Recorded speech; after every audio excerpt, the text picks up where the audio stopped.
یہ زادوں کا مرتبہ کیا ہوتا ہے؟ دیکھو رسول اللہ کے گھر کی یہ فضیلت ہے، کسی کے گھر میں جاؤ تو دروازہ کھولے بغیر ہم گھس جاتے ہیں. کوئی انسان ہوتا تو کسی کے گھر میں دروازہ کھٹکھٹاتا بھی نہیں، اپنی غیرت کی وجہ سے سیدھا گھس جاتا ہے.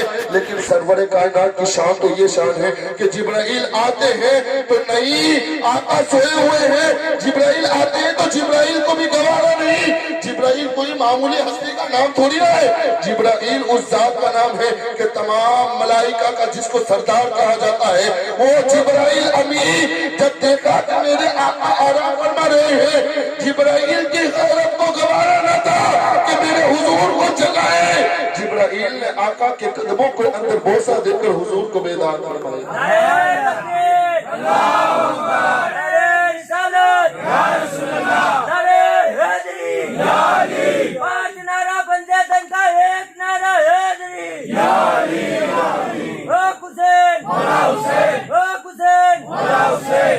شان نبی بیان کرنے چلا ہوں، ذرا غور سے سنی گا. ایک جملے پر اپنی اس بات کو میں ختم کر دوں گا. پنجتن باغ کی بارگاہ میں آتے ہیں کہ اللہ نے میرے نبی کو کیا شان عطا فرمائی. جبرائیل نے جب بوسہ دیا تو میرے نبی نے آنکھوں کو کھولا. اب حضور جو اس وقت اپنے حجرے میں میراج کی رات جو سوئے تھے، حضور دیکھیں حضور کا نام شروع ہوا اور باران رحمت بھی چالو ہوا.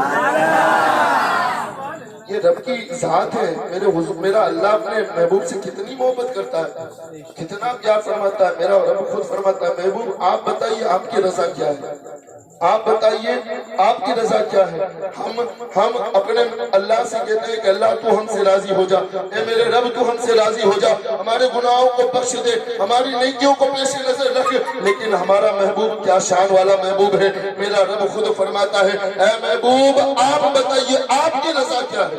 یہ میرے محبوب کی شان ہے. تو میرے محبوب اپنے بستر پر سوئے ہوئے ہیں. رب قدیم اس کو یوں بیان فرماتا ہے، یا ایھا المزمل. میرا رب فرماتا ہے یا ایھا المزمل. اچھا حضور جو سوئے تھے اس کی کیفیت بھی بیان کرو. حضور جو اپنے بستر پر سوئے تھے نا تو کالی کملی کو اپنے اس بددعا چہرے اوپر ڈالا ہوا تھا. ذرا کیفیت محسوس کرو. یہاں والے بھی بیٹھے کیفیت کو محسوس کرو، محسوس کرو حضور کی ذات کو. حضور اپنے بستر پر سوئے ہیں، کالی کملی کو حضور نے اپنے اس بددعا چہرے پر ڈالا ہوا ہے. وہ چہرہ بھی کیا چہرہ تھا یارو.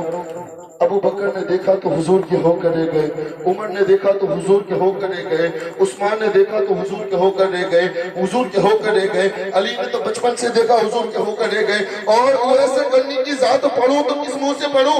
حضور کو دیکھا تک نہیں تب بھی حضور کے ہو کر رہ گئی. ان کی اماں نے کہا کہ اے اویس، ان سب نے تو حضور کو دیکھا تھا، وہ تو یار کے ہو گئے. اویس اگر تو بھی میرے یار کے چہرے کو دیکھ لے گا تو اویس تو اپنی ماں کا خیال کیسے رکھے گا، تو بھی میرے یار کا ہو جائے گا. اویس تجھے جانا نہیں ہے. یہ میرے حضور کے چہرہ مبارک کے بددعا کی شان ہے. حضور کالی کملی ڈال کر اوڑے اس اوڑ پر سو رہے ہیں. جبرائیل آتے ہیں. اللہ فرماتا ہے یا ایھا المزمل، اے جھرمٹ مارنے والے. قرآن حضور کے چہرے کے بارے میں جب حضور سوئے تھے تو یوں فرماتا ہے یا ایھا المزمل، اے جھرمٹ مارنے والے. جھرمٹ کس کو کہتے ہیں؟ یہ جو لائٹ شروع ہے، لائٹ، اب اس کے اوپر کالا کپڑا ڈال دو تو لائٹ کی روشنی چھن چھن کر باہر آئے گی. لائٹ کی روشنی کو کالا کپڑا روک نہیں سکے گا. اللہ فرماتا ہے یا ایھا المزمل، اے جھرمٹ مارنے والے. یعنی میرے آقا نے جب کالی کملی اڑی ہوئی تھی تو اس کالی کملی کے اندر سے میرے حضور کا نور چھن چھن چھن کے باہر آ رہا تھا، چھن چھن کے باہر آ رہا تھا. میرے حضور کو جب میرے حضور بیدار ہوئے، جبرائیل نے عرض کیا آقا اللہ آپ کو معراج پر بلاتا ہے. اب اس بات پر میں اس بات کو چھوڑ دوں گا. آئیے آگے بڑھتے ہیں. پہلے یہ بات کہ اللہ نے جب میرے حضور کو معراج پر بلایا، اللہ نے جب میرے حضور کو معراج پر بلایا تو ہم لوگوں کی کیفیت، یہ دنیا کا نظام جو چل رہا ہے اس کو رب نے کیا کیا. ہمارے استاذ ایک مرتبہ بات کر رہے تھے کہ میرے رب نے جب حضور کو معراج پر بلایا تو ہوا ایسا جب حضور معراج پر گئے. اب معراج پر جانا ہم نے حدیث کے اندر پڑھا تھا، سیاہ سیتا کی کتابوں کے اندر، کہ ایک یہ زمین سے لے کر آسمان کی مسافت، پہلے آسمان کی مسافت 500 سال کا رستہ ہے، پہلے آسمان سے لے کر دوسرا آسمان 500 سال، دوسرے سے لے کر تیسرا 500 سال، تیسرے سے چوتھا 500 سال، چوتھے سے پانچواں 500 سال، پانچویں سے چھٹا 500 سال، چھٹے سے ساتواں 500 سال، اس کے بعد عرش کرسی وہ سب 500 سال کی مسافت تھی۔ تو میرے حضور ایک رات میں گئے، ایک رات میں آ گئے نہیں، میرے حضور گئے تھے۔ اور دنیا کا نظام کو اللہ نے کیسے چلایا؟ جو لوگ اب ایک کروٹ پر سوئے تھے گویا کہ وہ ایک کروٹ پر سوئے رہے، جو لوگ کھانا کھا رہے تھے لقمے کو یہاں لے کر آئے تھے، رب نے ان کو وہیں پر روک دیا۔ گویا کہ مثال کے طور میں بتاؤں نا تو ہم لوگ یہ جو لائٹ جل رہی ہے اس کی چاپ کو بند کر دیں گے تو لائٹ بند ہو جائے گی، گویا کہ اللہ نے کائنات کی چاپ کو ہی بند کر دیا۔ اللہ اکبر، یا رسول اللہ، یا علی، زندہ باد۔ اللہ نے کائنات کی چاپ کو بند کر دیا تھا۔ اب جو انسان ایک قدم اٹھا کر چل رہا ہے، دوسرا پڑھنے والا ہے، وہ اپنی جگہ پر چوٹ گیا۔ جو ایک پہلو پر سویا ہے، دوسرا پہلو گھومنے والا ہے، وہ اپنی جگہ پر چوٹ گیا۔ جو انسان لقمہ کھڑا یہاں تک پہنچا، وہ لقمہ یہاں تک اٹک گیا۔ جس نے سانس لی اور سانس ارجے تک پہنچی تھی، اللہ نے کائنات کی چاپ کو بند کر دیا، جو جہاں تھا وہیں پر رہا۔ یہ میرے حضور کی شان ہے، حضور کا مرتبہ ہے، حضور کا مرتبہ ہے۔ جب میرا رب اپنے یار کے چہرے کو دیکھنا چاہتا ہے تو کائنات کی سوئچ بند کر دیتا ہے۔ یہ میرے حضور کی شان ہے۔ اب حضور کی اہل بیت کے اوپر آتے ہیں کہ اللہ نے ان کو کیا مرتبہ عطا فرمایا۔ حضور فرماتے ہیں کہ جس نے میری آل سے، میری اولاد سے محبت کی، گویا کہ اس نے مجھ سے محبت کی، اور جس نے مجھ سے محبت کی گویا کہ اس نے اللہ سے محبت کی، گویا کہ اس نے اللہ سے محبت کی۔ اور ہر دور میں سید زادوں پر انگلی اٹھانے والے تو پیدا ہوتے رہے ہیں۔ ہر دور میں سید زادوں پر انگلی اٹھانے والے پیدا ہوئے ہیں۔ بات ذہن میں آتی ہے، میں آپ لوگوں کو ایک بات بیان کروں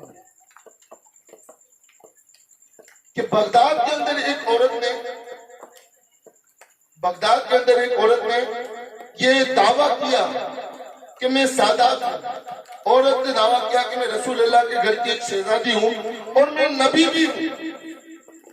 تو بغداد میں اس وقت جو بادشاہ تھا نا، وہ بادشاہ کو جب پتا چلا کہ ایک عورت نے ایسا دعویٰ کیا ہے کہ وہ نبوت کا بھی دعویٰ کرتی ہے اور سید زادی ہونے کا بھی دعویٰ کرتی ہے، تو بادشاہ نے اس عورت کو اپنے دربار میں بلایا۔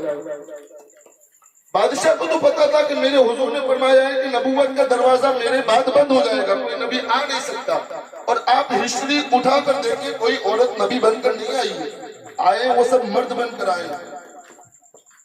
تو جب بادشاہ نے عورت کو بلایا تو کہا کہ تو جھوٹی ہے، تو نبی نہیں ہو سکتی، تو نبی نہیں ہو سکتی۔ اب یہ تو پتا چل گیا بادشاہ کو کہ یہ نبی تو نہیں ہے، لیکن بات اب پتا لگانا ہے کہ یہ سید زادی ہے یا نہیں، تو اس کو کیسے پتا لگانا۔ تو بادشاہ نے اپنے مشورہ خان کو بلایا، مشورہ کرنے والے لوگوں کو بلایا، اپنے رعایا کو بلایا، کہنے لگا کہ اے میری رعایا، اے میرے مشورہ دینے والے میرے لوگ، ذرا بتاؤ کہ یہ جو عورت ہے، ہمیں پتا ہے کہ یہ نبی نہیں ہے، یہ نبی نہیں ہمیں پتا ہے، لیکن یہ سید زادی ہونے کا دعویٰ کرتی ہے۔ اب اس کو کیسے پتا لگایا جائے کہ یہ سید ہے یا نہیں، یہ سید ہے یا نہیں؟ مشورہ دینے والے نے کہا بادشاہ، ہم لوگوں کی تو اوقات نہیں ہے کہ ہم لوگ کسی کے اوپر انگلی اٹھا سکے کہ یہ سادات ہے یا نہیں۔ جو بغداد کے اندر ایک سید رہتے ہیں ان کو بلاتے ہیں، وہی اس کا فیصلہ کریں گے۔ اب ان کا نام علی بن احمد تھا۔ سید زادوں کو بلایا گیا، اس اللہ کے برگزیدہ بندے آئے، ان کی بارگاہ میں یہ بات پیش کی گئی کہ یہ عورت یہ سید زادی ہونے کا دعویٰ کرتی ہے اور نبوت کا بھی دعویٰ کرتی ہے، ہمیں پتا ہے یہ عورت جھوٹی ہے، نبی تو نہیں ہو سکتی، لیکن سید زادی ہونے کا دعویٰ کرتی ہے، اس کو پتا کیسے لگائے۔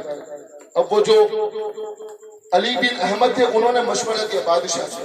اب سنیے گا، بادشاہ سے مشورہ دیا، اے بادشاہ تو ایک کام کر، جنگل سے ایک شیر کو پکڑ کے لے آیا اور شیر کو کئی دنوں تک بھوکا رکھ، اس کو کھانا نہ کھلا، ذہنوں کو یہاں رکھے، ذہن کو یہاں پر رکھے، وہ بارش اللہ کی رحمتیں برستی رہے گی، ہم لوگوں کو شکر منانا چاہیے اس رب قدیر کا کہ اس محفل کے اندر آئے بیٹھے ہیں مولا حسین کی محفل میں، اور رب کا شکر ہے کہ رب اپنی رحمت ہمارے سروں کے اوپر برسا رہا ہے۔ ہاں ایسے زندہ دلی کے ساتھ بیٹھو، رب کا شکر مانو کہ پنجتن پاک کا ذکر سننے آئے ہیں، آقا حسین کی محفل میں آئے ہیں اور رب باران رحمت برسا رہا ہے۔ میں نے پہلے ہی جملہ کہا کہ مکان کچے ہوتے تھے لیکن ایمان مضبوط ہوتے تھے، تو آج ہم لوگوں کا منڈپ بھی کچا ہے لیکن ایمان کو پور نور رکھ کر کے بیٹھو، ایمان کو مضبوط کر کے بیٹھو۔ ماشاءاللہ یارو، جب ایمان مضبوط ہوگا تو بی بی زہرا جنت البقیع سے ہم لوگوں کو اوپر نظر فرمائے گی، آقا حسین اپنے مزار سے ہم لوگوں کے اوپر نظر کرم فرمائیں گے، علی گل مرتضیٰ نظر سے ہم لوگوں کے اوپر نظر کرم فرمائیں گے، میرے آقا مدینہ کے اندر سے ہم لوگوں کے اوپر نظر کرم فرمائیں گے، لیکن بشرط یہ ہے کہ ایمان کے ساتھ بیٹھو، صدق دل کے ساتھ۔ یہ نیت نہ رکھو کہ سر کے اوپر پانی برستا ہے تو میں کس طرح سے بیٹھوں، نہ، یہ تو باران رحمت سمجھ کر بیٹھو کہ رب قدیر کا شکر ہے کہ رب ہم لوگوں کے اوپر رحمت برسا رہا ہے۔ یہ گمان کر لو کہ رب یہ جو بارش کا ایک چھٹا پڑ رہا ہے ہم لوگوں کے اوپر، اس کو اس طرح سے گمان کرو کہ رب قدیر ہم لوگوں کے اوپر نور کی برسات کر رہا ہے، رب قدیر ہم لوگوں کے اوپر نور کی برسات کر رہا ہے۔ اب ظاہر سی بات ہے، کون ایسا بندہ ہوگا جو نور کی برسات پانے کے لیے نہ دوڑے گا؟ ہم تو آقا حسین کی محفل میں آ کر بیٹھے ہیں، رب کا شکر ہے کہ وہ نور کی برسات برسا رہا ہے۔ تو بادشاہ نے سید صاحب کو بلایا، علی بن احمد کہا کہ آپ اس کا حل نکالیے اس عورت کا، بس گفتگو کو ختم کر دوں گا، زیادہ طویل نہ کروں گا، آپ لوگوں کو بھی زیادہ میں تکلیف نہیں دوں گا، گفتگو کو شروع میں بتا کر محفل کو ختم کرنا ہے۔ قبول کرنے والی ذات میرے آقا کی ذات ہے، قبول کرنے والی ذات میرے آقا کی ذات ہے۔ اب جب سید صاحب کی یہ پوری بات بتائی گئی تو سید صاحب سے مشورہ لیا گیا، تو علی بن احمد کہتے ہیں کہ بادشاہ کو ایک کام کر، تو جنگل سے ایک شیر کو بلا اور اس شیر کو چند دنوں کے لیے یعنی 3-4 دن کے لیے بھوکا رکھ، اس کو کھانا نہ کھلا۔ جب وہ بھوکا ہوگا نا تو پھر اس عورت کو جو یہ سید زادی ہونے کا دعویٰ کرتی ہے، وہ جھوٹی عورت کو اس شیر کے سامنے ڈال دیا۔ بادشاہ نے جنگل سے سپاہیوں کو بھیجا، ایک شیر کو منگایا، شیر کو منگایا، شیر منگایا گیا، 2 سے 3 دن ہوئے، شیر کو بھوکا رکھا۔ اب اس عورت کو سپاہیوں نے پکڑا اور پکڑ کر کہا کہ اے عورت، ابھی ہم تجھے اس شیر کے سامنے ڈالیں گے جو 3-4 دن سے بھوکا ہے، اگر تو اپنے دعوے کے اندر سچی ہے تو بتا دے، ورنہ ابھی ہم تجھے اس شیر کے سامنے ڈال دیں گے۔ وہ عورت جھوٹی تھی، کہنے لگی کہ ایسے راجہ کے سپاہیوں، بادشاہ کے سپاہیوں، کالندو مجھے چھوڑ دو، نہ میں نبی ہوں نہ میں سید زادی ہوں، میں نے جھوٹا دعویٰ کیا تھا، نہ میں نبی ہوں نہ میں سید زادی ہوں، مجھے چھوڑ دو۔ بادشاہ کے پاس اس عورت کو لے جایا گیا، جب وہ عورت بادشاہ کے پاس لے جایا گیا تو بادشاہ نے کہا کہ اس کو سزا دو، اس کو سزا دے کر اس عورت کو بھیج دیا گیا۔ چند دن گزرے تھے کہ بادشاہ کے وہ جو مشورہ دینے والے تھے وہ بادشاہ کے پاس دوبارہ آئے، آنے کے بعد کہنے لگے بادشاہ تو نے علی بن احمد کا مشورہ مانا، علی بن احمد کی تو نے بات کو تو مانا کہ ایک شیر ان کے کہنے پر تو نے ایک شیر منگایا، اس عورت کو سامنے ڈالنے کے لیے تو راضی بھی ہو گیا۔ وہ مشورہ دینے والے بادشاہ کے کان بھرتے ہیں کہ بادشاہ کیا تجھے پتا ہے، ذہن کو یہاں رکھے تو بات سمجھ آئے گی۔ وہ کہنے لگے مشورہ دینے والے کہ بادشاہ کیا تجھے پتا ہے کہ ہمارے بغداد شہر میں جو علی احمد رہتے ہیں، کیا تجھے پتا ہے کہ یہ بھی سادات ہیں کہ نہیں، کیا تجھے پتا ہے یہ سادات ہیں کہ نہیں؟ بادشاہ کی دماغ میں لائٹ چلی، کہا یہ بات تو سچ ہے، ان کے مشورے کے اوپر ہم نے یہ کام تو کیا تھا، لیکن ہم نے ان کو تو جانا نہیں، تپاسا نہیں، چیک نہیں کیا۔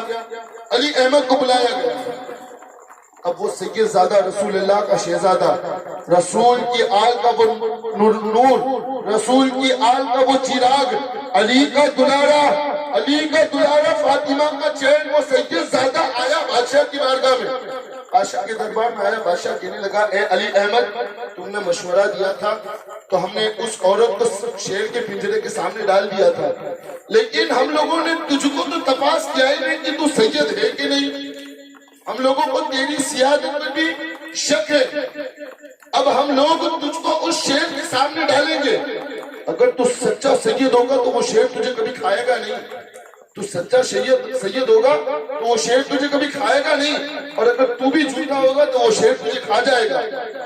علی احمد نے کہا کہ تجھے میری سیادت کے اوپر شک ہے، تجھے یہ شک ہے کہ میں سید ہوں یا نہیں؟ آج میں تیرا ڈاؤٹ کلیئر کر دیتا ہوں، تجھے جو وہم بیٹھا ہے ذہن میں اس کو دور کر دیتا ہوں۔ علی احمد خود پنجرے کے اندر گئے، میدان کے اندر گئے۔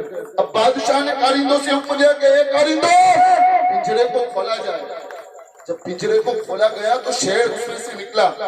علی احمد اپنی جگہ پر ہاتھ باندھے کھڑے ہیں، علی احمد اپنی جگہ پر ہاتھ باندھے کھڑے ہیں۔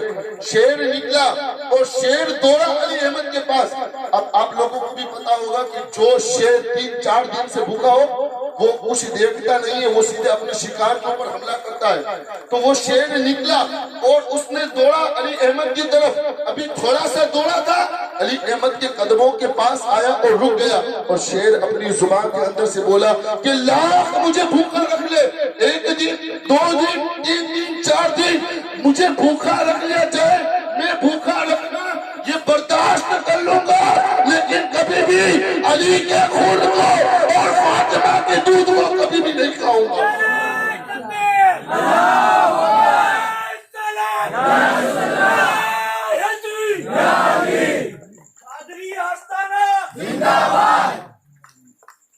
یہ ہوتی ہے سید زادوں کی اہمیت، جن کا احترام اس سے ہمیں ایک درس وہ بھی ملتا ہے کہ آج ہم لوگ سید زادوں کو صرف سامنے سے ان کی محبت کرتے ہیں، دکھاوے کے لیے۔ نہ یارو، اگر محبت کرنی ہے نا تو صرف دل سے، سچے دل سے ان کی محبت کو دل میں بساؤ۔ جن کی محبت کو اللہ نے کلام کے اندر فرض قرار دے دیا، جس طرح سے نماز فرض، روزہ فرض، حج فرض، زکوٰۃ فرض، ویسے سید زادوں کی محبت بھی فرض۔ تو آپ لوگ یہ پوچھیں گے کہ ان کی محبت فرض کیسے؟